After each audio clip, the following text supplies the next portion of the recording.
नमस्कार। आज हम इतिहास, गणित और रहस्य के एक गहरे संगम में गोता लगाने वाले हैं। हम सब मिलकर संस्कृत के प्राचीन श्लोकों में छिपी एक गुप्त भाषा की पड़ताल करेंगे। एक ऐसी भाषा जो हजारों साल पुराने वैज्ञानिक रहस्यों को हमारे सामने खोल कर रख देती है। तो चलिए शुरू करते हैं एक ऐसे सवाल से जो शायद आपको सोचने पर मजबूर कर दे।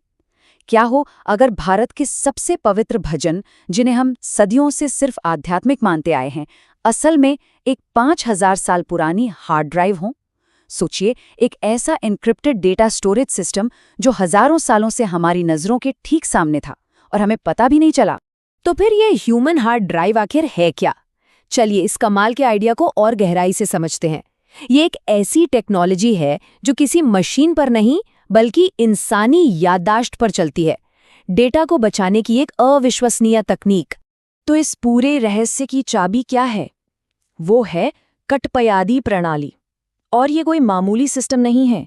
ये एक, कह सकते हैं कि एक जीनियस अल्फा न्यूमेरिक साइफर है। मतलब एक ऐसा तरीका जो अक्षरों को अंकों में बदल देता है। और इसका कमाल ये है कि इसके जरिए बड़े से बड़े, मुश्किल से मुश्किल नंबर्स और डेटा को खूबसूरत, आसानी से याद हो जाने वाले श्लोकों में ढाला जा सकता था। और जानते हैं, इस सिस्टम की सबसे बड़ी खूबी इसकी सादगी में ही छुपी है। इसके नियम बहुत सीधे साधे हैं। देखिए, संस्कृत के व्यंजनों को क, ट, प और य से शुरू होने वाले 4 ग्रुप्स में बांट दिया गया। हर अक्षर को 1 से लेकर 9 तक का एक नंबर दिया गया है।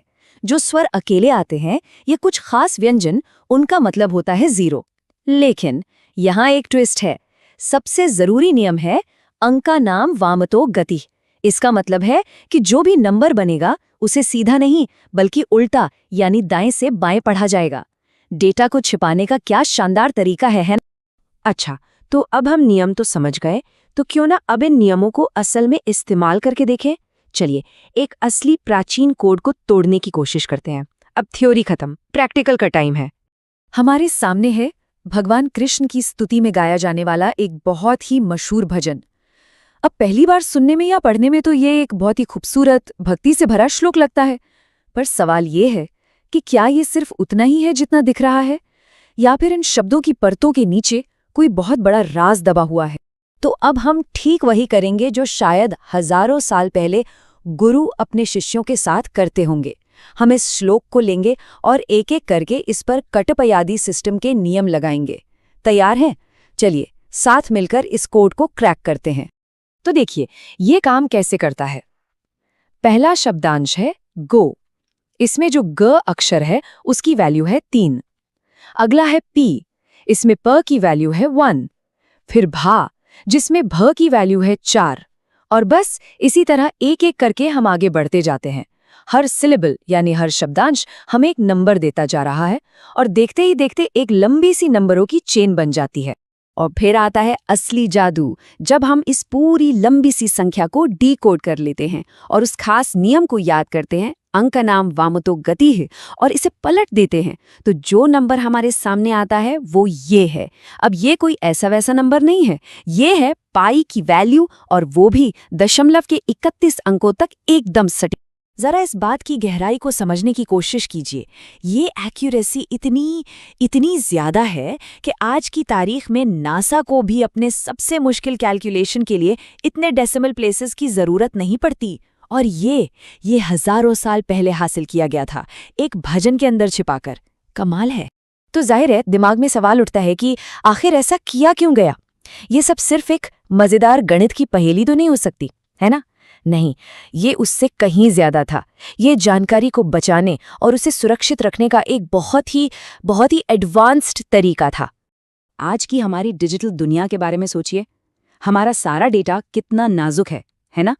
एक बड़ा सोलर फ्लेयर, एक वायरस अटैक और सब कुछ खत्म हो सकता है। अब इसकी तुलना कीजिए वैदिक परंपरा से, जो किसी हार्ड डिस्क पर नहीं बल्कि इंसानी दिमाग और जुबान पर चलती थी। ये एक ऐसा सिस्टम है जो बड़े बड़े युद्ध, हमले, यहाँ तक कि पूरी सभ्यताओं के खत्म हो जाने के बाद भी जिंदा रह सकता है।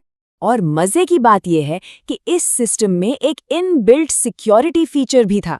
और वो फीचर था संस्कृत का काव्य मीटर, जैसे कि अनुष्टुप मीटर। अब ये सिर्फ श्लोक को सुनने में अच्छा बनाने के लिए नहीं था, इसका एक बहुत बड़ा टेक्निकल मकसद था।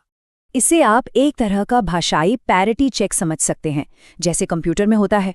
सोचिए, अगर कोई श्लोक सुना रहा है और उससे एक भी अक्षर या शब्द छूट जाए या गलत बोल दिया जाए तो क्या होगा? श्लोक की लय, उसका मीटर तुरंत टूट जाएगा। और जैसे ही लय टूटी, सुनाने वाले को पता चल जाता कि डेटा करप्शन हुआ है, मतलब जानकारी में कुछ गड़बड़ है। तो कुल मिलाकर ये एक परफेक्ट सिस्टम था।